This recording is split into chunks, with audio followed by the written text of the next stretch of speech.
Sa Rocket Sports, panibagong misyon naman ngayon ang tatahakin ng isa sa mga top Pinoy squash player na si Robert Garcia matapos irepresenta ang bansa ng ilang taon sa mga local at international stage. Yan ang ulat ni Paulo Salamatin. Maraming bagay na ikinukonsidera si 2019 Southeast Asian Games gold medalist Robert Garcia upang tuluyang ihinto ng pagiging professional squash player at pasukin ang mundo ng coaching.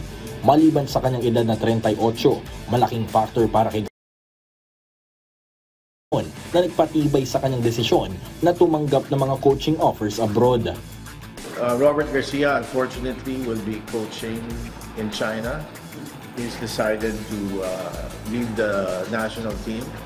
Kung hindi ako nagkaroon ng injury, hindi talaga ako titigil maglaro. Pero lahat ng ginagamit natin na napupudpud yan o na wear and tear yan. So yun.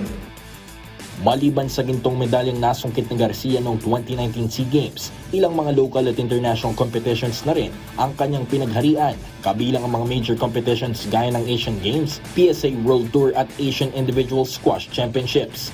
Pero sa kabila ng mga planong mag-focus sa pagiging coach, nilinaw pa rin ni Garcia na hindi pa rin ito tuluyang tatalikuran ang pagre-representa ng bansa sa mahalagang kompetisyon.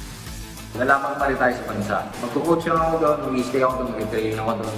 Pahanap ako ng mga kasparing if possible. Pero nandito pa rin ako as national team, national athlete.